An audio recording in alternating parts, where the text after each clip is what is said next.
Episode 10ൻ്റെ part 2 കാണിക്കുമ്പോൾ കഴിഞ്ഞ പാട്ടിൻ്റെ അവസാനത്തിൽ ക്യാപ്റ്റനാണെങ്കിൽ നേരെ ബൈസൻ്റെ കടലിൻ്റെ അടുത്ത് വന്നിട്ട് തനിക്ക് ഇവർ ജയിലിലിട്ടേ പറ്റുള്ളൂ എന്നൊക്കെ പറയുന്നുണ്ട്. അങ്ങനെ ഒത്തിരി സംസാരിച്ചപ്പോൾ അവരുടെ ആ ഒരു ശിക്ഷ 5 വർഷത്തേക്ക് മാത്രമാക്കി കുറച്ച് കൊടുക്കുന്നുണ്ട്. കണ്ടതേപോലെ തനിക്ക് ഒരു ദിവസം കൂടെ ഇവരുടെ ടൈം സ്പെൻഡ് ചെയ്യാൻ അവസരം വേണമെന്നുള്ള റിക്വസ്റ്റും കൊടുക്കുന്നുണ്ട്. ക്യാപ്റ്റന് സമ്മതിക്കുന്നുണ്ട്. പിന്നീട് അവർ 4 പേരും ഒരുമിച്ചിരുന്ന് സംസാരിക്കുന്നതൊക്കെയാണ് നമ്മൾ കണ്ടിട്ടുണ്ടായിരുന്നത്. അങ്ങനെ ഈ ഒരു പാർട്ടിൽ സ്റ്റാർട്ടിങ്ങിൽ തന്നെ കാണിക്കുന്നത് അന്ന് രാത്രി ഫഡേൽ സ്റ്റാലിൻ്റെ കൂടെ അവൻ്റെ വീട്ടിലായിരുന്നു ടൈം സ്പെൻഡ് ചെയ്തിട്ടുണ്ടായിരുന്നത്. പിന്നീട് രാവിലെ നമ്മുടെ സ്റ്റൈലും ഫഡേലും ഫുഡ് കഴിക്കാനായിട്ട് എഴുന്നേറ്റ് വരുവാണ്. നോക്കിയപ്പോൾ സ്റ്റൈലിൻ്റെ അച്ഛൻ ഓൾറെഡി അവിടെ ഫുഡൊക്കെ റെഡിയാക്കി വെച്ച് കഴിച്ചുകൊണ്ടിരിക്കുമായിരുന്നു. ഇവരെ കണ്ടപ്പോഴാണ് ഫഡേലും കഴിഞ്ഞ ദിവസം രാത്രി ഇവിടെ സ്റ്റേ ചെയ്യുന്നുള്ള കാര്യം സ്റ്റൈലിൻ്റെ അച്ഛന് മനസ്സിലാവുന്നത്. അങ്ങനെ സ്റ്റൈലിൻ്റെ അച്ഛൻ എവിടെ പോവാ, ഫുഡ് കഴിക്കാൻ പോവല്ലേ, വന്നിരുന്ന് കഴിക്കാൻ പറയുന്നുണ്ട്. ആ സമയം സ്റ്റൈൽ ഇല്ല, ഞങ്ങൾ പുറത്ത് പോയി കഴിക്കാൻ തുടങ്ങിയപ്പോൾ അച്ഛൻ പിന്നെ ഇത് വേറെ ആർക്കും ഉണ്ടാക്കി വെച്ചേക്കുന്നത്, വന്നിരുന്ന് കഴിക്കുക, നീയും എൻ്റെ ഫ്യൂച്ചർ മരുമോനല്ലേ, വന്നിരുന്ന് കഴിക്കുമെന്ന് പറഞ്ഞിട്ട് നമ്മൾ ഫഡേലിനെ വിളിക്കുന്നുണ്ട്. അതിന് ഒരു ഫുഡ് കഴിക്കുന്ന ടൈമിന് അച്ഛനാണെങ്കിൽ ഇവരോട് സംസാരിക്കുമ്പോൾ സ്റ്റൈലാണെങ്കിൽ അച്ഛനറിയോ ഫഡേൽ നല്ല അടിപൊളിയായിട്ട് ബർഗർ ഉണ്ടാക്കുമെന്ന് പറയാണ്. ആ സമയം അച്ഛൻ അപ്പോൾ എൻ്റെ ഫുഡ് കൊള്ളത്തില്ലെന്നാണോ നീ ഉദ്ദേശിക്കുന്നത്, നീ എന്നെ ഇട്ടിട്ട് പോടാന്ന് ചോദിക്കുന്നുണ്ട്. ആ സമയം സ്റ്റൈൽ ഞാൻ അവിടെ പോകാനാണ്, ഞാൻ പോയി കഴിഞ്ഞാൽ അച്ഛനെ ഒരു ശല്യം ചെയ്യുമെന്നൊക്കെ പറഞ്ഞ് അവർ നല്ല ഹാപ്പിയായിട്ട് സംസാരിക്കുന്നുണ്ട്. അച്ഛൻ അതുപോലെ തന്നെ ഞാൻ മരിക്കുന്നതിന് മുമ്പേ നിൻ്റെ കല്യാണം നടന്ന് കാണണമെന്ന് എൻ്റെ ആഗ്രഹം, നിങ്ങൾ എപ്പോഴാണ് കല്യാണം കഴിക്കാൻ പോകുന്നതെന്ന് ചോദിക്കുന്നുണ്ട്. എന്നാൽ അന്ന് വൈകുന്നേരത്തോടെ നമ്മുടെ ഫഡേൽ ജയിലിൽ പോവുകയാണ്. 5 വർഷം കഴിഞ്ഞേ തിരിച്ചു വരത്തുള്ളൂ. അതുകൊണ്ട് തന്നെ അവൻ നമ്മുടെ സ്റ്റൈലിൻ്റെ അച്ഛൻ്റെ അടുത്ത് ഞാൻ ഒരു 5 വർഷം കഴിഞ്ഞിട്ടേ അവനെ കല്യാണം കഴിക്കത്തുള്ളൂ, കാരണം ആ ഒരു സമയത്തിനുള്ളിൽ എനിക്ക് കുറച്ച് വർക്കൊക്കെ ചെയ്ത് ക്യാഷൊക്കെ അറേഞ്ച് ചെയ്യാനുണ്ടെന്ന് പറയുന്നുണ്ട്. ആ ഒരു കാര്യം പറഞ്ഞ് ജയിലിൽ പോകുന്ന സംഭവമൊക്കെ തള്ളിവിടുന്നുണ്ട്. നമ്മുടെ സ്റ്റൈലിൻ്റെ അച്ഛനും ഓക്കെ വിശ്വസിക്കുന്നുണ്ട്. എന്നിട്ട് 5 വർഷം കഴിഞ്ഞിട്ടാവട്ടെ എന്നുള്ള രീതിയിൽ ഇരിക്കുകയാണ്. പിന്നീട് കാണിക്കുന്നത് കാണ്ടിനെയും ബൈസനെയാണ്. അവർ രണ്ടുപേരും അന്ന് വൈകുന്നേരത്തോടെ അവർ പിരിയാൻ പോകാണെന്നുള്ള കാര്യമൊക്കെ മറന്നിട്ട് മ്യൂസിയത്തിലൊക്കെ പോയി എൻജോയ് ചെയ്യുന്നുണ്ട്.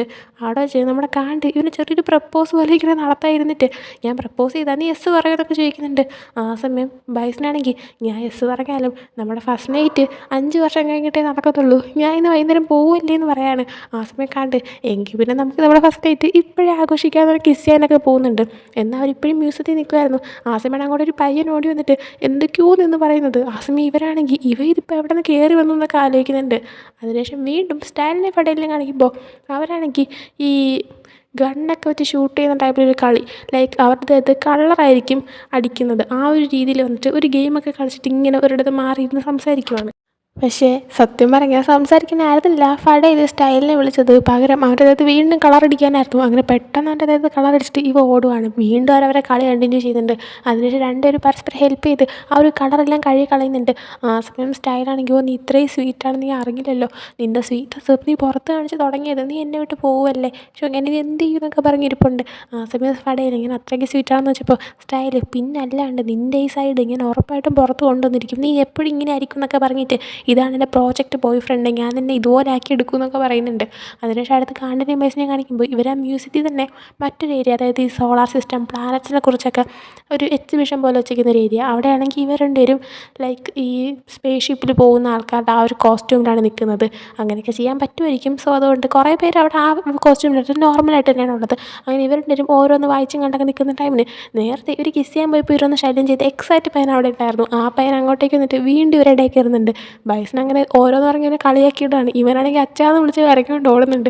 ആ സമയം കാണുന്നത് നീ എന്തിനാണ് അവനെ കളിയാക്കിയെന്ന് വെച്ചപ്പോൾ ബൈസൺ ചുമ്മാ ചെയ്തേനെ, പിന്നെ അവൻ കുറേ നേരം നമ്മളൊരു ശല്യം ചെയ്യല്ലേ എന്നൊക്കെ പറയുന്നുണ്ട്. അതിനുശേഷം വീണ്ടും അവർ ഓരോന്ന് കണ്ടിങ്ങനെ നടക്കുകയാണ്. അതിനുശേഷം സ്റ്റൈലിനെ ഫഡേലും കാണിക്കുമ്പോൾ ഫഡേൽ ഇപ്പോൾ സ്റ്റൈൽ ഒരു സ്ഥലത്ത് കൊണ്ടുവന്നിട്ടുണ്ടായിരുന്നു, ലൈക്ക് അധികം ആൾക്കാരൊന്നും ഇല്ലാത്തൊരു ശാന്തമായിട്ടുള്ളൊരു സ്ഥലം. അവിടെ നോക്കിയപ്പോൾ ഒരു കല്ലറ ഉണ്ടായിരുന്നു. കല്ലറയിൽ ഫഡേലിൻ്റെ പേരും അവൻ ജനിച്ച വർഷവും കൊടുത്തിട്ടുണ്ട്. മരിച്ച ആ ഒരു വർഷം എഴുതേണ്ട സ്ഥലത്ത് സ്പേസ് വിട്ടിട്ടുണ്ട്. ഇത് കണ്ടിട്ട് സ്റ്റൈലിൽ നീ എന്തിനാ നിൻ്റെ കല്ലറ എന്നെ റെഡിയാക്കി വെച്ചേക്കുന്നതെന്ന് വെച്ചപ്പോൾ ഫഡേൽ അത് പിന്നെ എൻ്റെ ഈ ഒരു വർക്കിൽ ഞാൻ എപ്പോൾ വേണം മരിക്കും, പിന്നെ എനിക്കാണെങ്കിൽ മരിച്ചു കഴിഞ്ഞാൽ എന്നെ നോക്കി കരയാനും എനിക്ക് ബന്ധുക്കളൊന്നുമില്ല, കരയുവാണെങ്കിൽ ബൈസൺ മാത്രമേ ഉണ്ടാകത്തുള്ളൂ, അതുകൊണ്ട് തന്നെ എനിക്ക് വേണ്ടിയിട്ട് ഞാൻ റെഡിയാക്കി വെച്ചതാണ്, ബൈസന് പോലും ഈ ഒരു സ്ഥലമുള്ള കാര്യം അറിയത്തില്ല എന്ന് പറയുന്നുണ്ട്. ആ സമയം സ്റ്റൈലാണെങ്കിൽ നീ എന്തൊക്കെയാണ് പറയുന്നത്, നിൻ്റെ ബോയ് ഫ്രണ്ട് അടുത്ത് നിൽക്കുമ്പോഴാണ് ബൈസൺ മാത്രമേ നിനക്ക് വേണ്ടി കരയുള്ളൂ എന്ന് പറയുന്നത്, നിനക്ക് വേണ്ടിയിട്ട് ഞാനും കരയും, ഡെയിലി വന്ന് പൂവും ഓരോരോ ബർഗറുമായിട്ട് ഞാൻ വെച്ച് തരുമെന്നൊക്കെ പറയുന്നുണ്ട്. ആ സമയം ഇതായിട്ടുണ്ട് ഫഡേൽ അതായത് ചിരിക്കുന്നുണ്ട്. അതിനുശേഷം സ്റ്റൈലാണെങ്കിൽ പിന്നെ വേറൊരു കാര്യം കൂടെ, ഞാനും മരിച്ചു കഴിഞ്ഞാൽ ഇതേപോലെ നിൻ്റെ അടുത്ത് തന്നെ കിടപ്പുണ്ടായിരിക്കും എന്ന് പറഞ്ഞിട്ട് ആ കല്ലറയിൽ അവിടെ ആയിട്ട് ഇരിക്കുകയാണ്. എന്നിട്ട് ഞാൻ തന്നെ ഒറ്റയ്ക്ക് ഇട്ടിട്ട് പോകത്തില്ല എന്ന് പറയുന്നുണ്ട്. ആ സമയം ഫഡേലും അവൻ്റെ കൂടെ അവിടെ ഇരിക്കുന്നുണ്ട്. എന്നിട്ട് സ്റ്റൈൽ ഫടേലിൻ്റെ അടുത്ത് ദേ എന്നെ വിട്ടിട്ട് പെട്ടെന്നൊന്നും പോയേക്കരുത്, എൻ്റെ കൂടെ എപ്പോഴും ഇവിടെ വേണമെന്ന് പറഞ്ഞിട്ട് അവൻ്റെ നെറ്റിയിലൊക്കെ കിസ്സൊക്കെ ചെയ്യുന്നുണ്ട്. പിന്നീട് അടുത്ത് വീണ്ടും കാണ്ടിനെയും ബസ്സിനെയും കാണിക്കുമ്പോൾ ഇവരാണെങ്കിൽ ഒരു തിയേറ്റർ പോലെ ഒരു ഏരിയയിൽ ഭയങ്കര ഡാർക്കായിട്ടുള്ള സ്പേസ് ഇരിക്കുന്നുണ്ട്. വേറെ ആരും ഇവർ രണ്ടുപേരും മാത്രമേ ഉള്ളൂ. അപ്പോൾ അവരവരെ സീറ്റിങ്ങനെ ചാരിയൊക്കെ കിടന്നിട്ട് അവരാണെങ്കിൽ സോളാർ സിസ്റ്റത്തിനെ പറ്റി കുറേ സംസാരിക്കുന്നുണ്ട്. പിന്നെ അവർക്കറിയാവുന്ന കുറേ തമാശകൾ സംഭവങ്ങളൊക്കെ സംസാരിച്ചിരുന്നിട്ട് പിന്നെ അവർ ആണെങ്കിൽ നമ്മളെ ശല്യം ചെയ്യാൻ ഇനി ഒരു പയ്യനും വരത്തില്ല എന്ന് പറഞ്ഞ് കിസ്സൊക്കെ ചെയ്യുകയാണ്. അതിനുശേഷം വീണ്ടും സ്റ്റൈലിനെയും ഫടേലിനെയും കാണിക്കുന്ന ടൈമിന് ഇവർ ശരിക്കും ഒരു ക്വയറ്റായിട്ടുള്ള സ്ഥലത്ത് വന്നിരുന്നിട്ട് അവരുടെ മനസ്സ് ഓപ്പൺ ചെയ്ത് കാര്യങ്ങളൊക്കെ പറയുന്നുണ്ട്. അവരുടെ ഇമോഷൻസ് ഹൈഡ് ചെയ്യുന്നതിനെ പറ്റിയൊക്കെ തന്നെ. ആ സമയം സ്റ്റൈലും ഞാനും എൻ്റെ ഇമോഷൻസ് ഓരോരോ തമാശ പറഞ്ഞ് ഹൈഡ് ചെയ്യും, അതുപോലെ നീയും നിൻ്റെ ഇമോഷൻസ് നീ പുറത്ത് കാണിക്കാറില്ല, പക്ഷേ നിനക്ക് എന്തുണ്ടെങ്കിലും എന്നോട് ഷെയർ ചെയ്യാമെന്നൊക്കെ പറഞ്ഞിട്ട് നമ്മുടെ സ്റ്റൈല് ഫടേലിനെ കിസ് ചെയ്യുന്നുണ്ട്. എന്നിട്ട് 5 വർഷത്തേക്കുള്ള കിസ് ഞാൻ ഇപ്പോഴും എടുക്കുമെന്ന് ഇറങ്ങി അവനെ കിസ് ചെയ്യുക ഹഗ് ചെയ്യുകയൊക്കെ ചെയ്യാണ്. അതിനുശേഷം ഇപ്പോൾ ഇവർ രണ്ടുപേരും കൂടെ ആയിട്ട് നമ്മുടെ ഫടേലിൻ്റെ ബർഗർ കടയിൽ എത്തിയിട്ടുണ്ട്. അവിടെ എത്തിയിട്ട് ഇവർ രണ്ടുപേരും ഒരുമിച്ച് ബർഗർ ഉണ്ടാക്കുകയാണ്.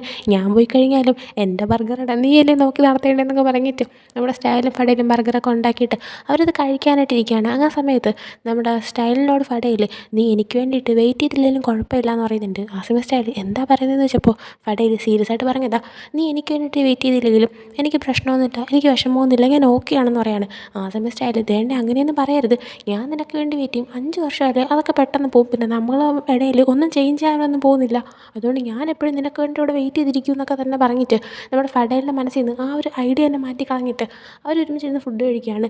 പിന്നെ അതിനുശേഷം കാണ്ടിനെയും ബൈസനെയും കാണിക്കുമ്പോൾ ഇവരിപ്പോൾ നമ്മുടെ കാണ്ടിൻ്റെ ടാറ്റു അടിക്കുന്ന ഒരു സ്റ്റുഡിയോയിലാണുള്ളത്. അവിടെ വെച്ചിട്ട് കാണ്ട് ബൈസനോട് നീ എനിക്കൊരു ടാറ്റു അടിച്ചു തരാൻ പറയുന്നുണ്ട്. അതായത് ഇടയ്ക്കുള്ള എപ്പിസോഡിലൊക്കെ കാണ്ട് ബൈസനെ പെൻഗ്വിനായിരുന്നു വിളിച്ചിട്ടുണ്ടായിരുന്നത്, അതുകൊണ്ട് ഒരു പെൻഗ്വിൻ്റെ ടാറ്റു അടിച്ചു തരാൻ പറയുന്നുണ്ട്.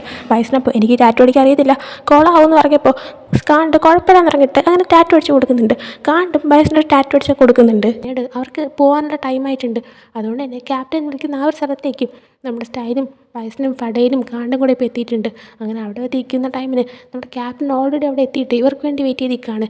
അങ്ങനെ ലാസ്റ്റായിട്ട് നമ്മുടെ ബൈസനും കാണ്ടും ഫടേലും സ്റ്റൈലും ഒക്കെ സംസാരിക്കുന്നുണ്ട്. സ്റ്റൈലിനാണെങ്കിൽ നല്ല സങ്കടം വരുന്നുണ്ട്, അവനാണെങ്കിൽ പക്ഷേ കരയാതെ പിടിച്ചിരിക്കുകയാണ്. എന്നിട്ട് പരസ്പരം നോക്കിക്കോണേ എന്നൊക്കെ നമ്മുടെ കാണ്ടിൻ്റെ അടുത്തും സ്റ്റൈലിനോടൊക്കെ ഇവർ പറയുന്നുണ്ട്. എന്നിട്ട് ഇവർ നേരെ ക്യാപ്റ്റൻ്റെ അടുത്തേക്ക് ചെല്ലുകയാണ്. അങ്ങനെ ക്യാപ്റ്റൻ്റെ അടുത്ത് ചെല്ലുന്ന ടൈമിന് ക്യാപ്റ്റൻ്റെ കൂടെ വേറെ 2 പോലീസുകാരുണ്ട്. അവർ ഇവരുടെ കയ്യിൽ വിലങ്ങൊക്കെ വയ്ക്കുന്നുണ്ട്. ഇവരെ വണ്ടി കയറ്റി കൊണ്ടുപോവാണ്. പോയി കഴിഞ്ഞതും സ്റ്റൈൽ അങ്ങ് മൊത്തത്തിൽ കരയാൻ തുടങ്ങുന്നുണ്ട്. കാണ്ടിനും സങ്കടം വരുന്നുണ്ട്.